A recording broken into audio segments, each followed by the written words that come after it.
როგორც კი შევიტყე, რომ ეკა მუხაძე უკვე ამთავრებდა ეროვნული ბიბლიოთეკის დაკვეთით დიდ ტილოზე მუშაობას, მაშინვე გავეშურე მის სანახავად საზღვრისპირა ულამაზეს სოფელ ბოჟამში, სადაც მხატვრის საზაფხულო რეზიდენცია მდებარეობს.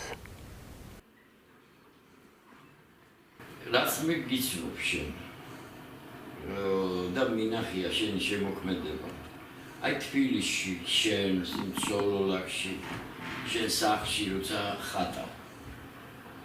მე მინახია ხოლმე რომ დგები და ნახატი მოგაქვს აქ შენთან, აქ ბოჟამში და აქ აგრძელებ და პრინციპში ყველა შენი ნახატი მე მგონი აქ ამთავრებ ხოლმე, აქ ამუშავებ ხოლმე ყოველთვის. ეს რა არის, რაღაცა გმატებს კი აქვს ძალიან დიდი მნიშვნელობა, მაგრამ მე ამას სპეციალურად არასდროს არ ვაკეთებ. ძალიან გასაოცარია ის, რომ ყოველთვის შემთხვევით ხდება ასე. ემთხვევა უბრალოდ. მაგრამ სინამდვილეში რომ გააზრებით რო იყოს, მე უბრალოდ არა ვარ ისეთი ტიპი, რომელიც ხო არიან რომ აი რაღაცა გეგმა, განსაკუთრებით როცა ნახატს ეხება, როგორ შეიძლება რომ დავგეგმო, იმიტომ რომ მე შეიძლება დავგეგმო და ხატვა აღარ მომივიდეს, ან რაღაც ნახატი არ გამომივიდეს და ისეთია, ვერაფრით ვერ დავგეგმავ. ერთადერთი რაც მე შემიძლია, ეს არის რამდენადაც მესმის ვიცხოვრო ისე რომ შემეძლოს ღირებული ნამუშევრების შექმნა. ანუ ჩემი ცხოვრების სტილი იყოს ისეთი და ალბათ ეს რაღაც მე ესეთი შთაბეჭდილება მრჩება რომ ეს თავისით ხდება, მაგრამ სინამდვილეში ალბათ ეს განზრახვაც არის. რაღაცა ურთიერთკავშირშია. რაც შეეხება აქ ყოფნას, სანამ ვახსენებ თვითონ ხატვას. აი ესე ერთ-ერთი დღით რო ჩამოვდივარ და მივდივარ, ეს ის არ არის, ესე ვთქვათ, რომ რაღაცა სრულობით სხვა რამეა.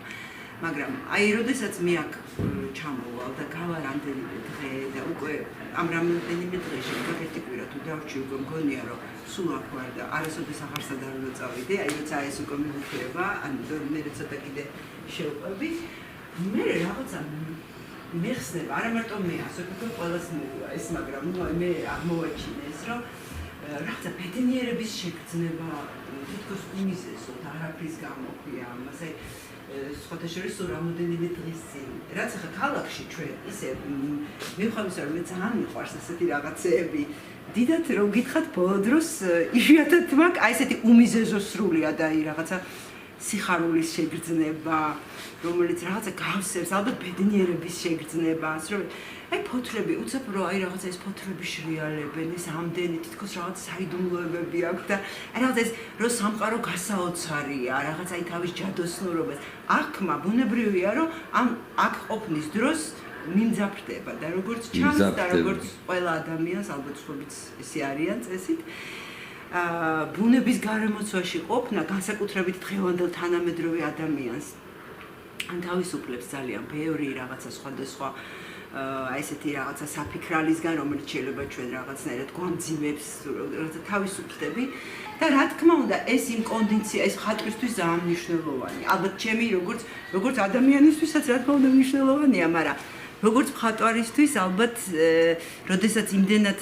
თავისუფლდები და ისეთი ხედვა გეხსნება, რომ შენ შეგიძლია მიენდო ამ იმას უკვე და აი ამ ტალღას აყვე, რაღაცა მე მგონია რომ საინტერესოა ნამუშევრებისთვის. როგორც მაგრამ ნახატებისთვის ამას არასდროს არ ვაკეთებ. თუმცა, რადგან ყოველთვის ვხატავ და თან დავატარებ ამ ნახატებს, გამოდის რომ ნახატებს ვხატავ. არა, იცი, ეხლა მე გაგვიდებოდი ახლა შენ როგორც მუშაობდი, ხო? და ძალიან შრომატევადი არის შენი აი თვითონ მუშაობის სტილი, იმიტომ რომ შენ ხან დგეხარ, ხან ზიხარ, ხან წევხარ, ხან დაგაქეს ნახატი აქეთ იგი შეიძლება რაღაცა უთვათ სხვა შუბში სხვანაირად ხო ან სხვა ადგილას უნდა გადავიტანო რომ აი ხა რო გიყურებდი უბრალოდ მინდა გითხრა რომ შენ ხარ ნამდვილი მხატვარი რა აი ნამდვილი მხატვარი აი ჩამოვედი ახლა და ისეთ სიამოვნება მივიღე აი ამ შენი აი ამ სივრცით სადაც შენ მუშაობ და სადაც შენ გააკეთე კიდევ ერთი ახალი შესანიშნავი ნახატი რომელსაც მალე იხილავს მახულებელი.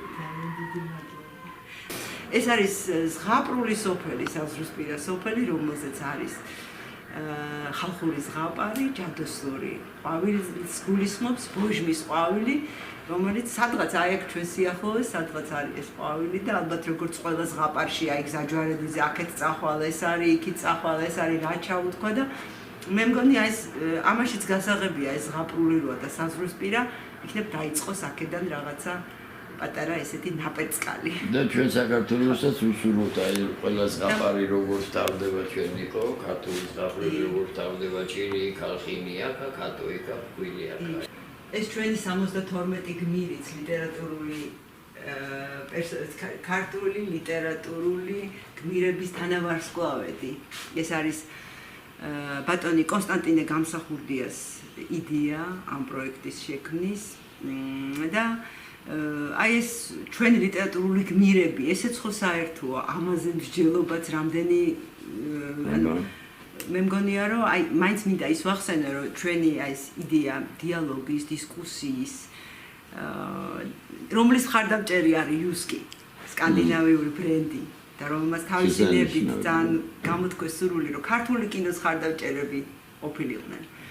დიდი მადლობა გადაუხადოთ მას მაინც რომ მე ჩვენ ეს თემა გადავიტანოთ ჩვენ ოფისში, სადაც ჩვენ გავაჟღერებთ ამას და იქ გავაგრძელოთ ამაზე საუბარი. იქ გავაგრძელოთ ეს. კი ბატონო, მე უბრალოდ მინდა აღნიშნო, როდის ამთავრებ შენამება? აი ახლა უკვე დღე-დღეზე უკვე ხვალ წამოვალ და შენ მომისარი აქ. ნახატის ორიგინალი ეროვნულ ბიბლიოთეკაში განთავსდება, ხოლო დასკანერებული ასლები საგანმანათლებლო დაწესებულებებში გავრცელდება.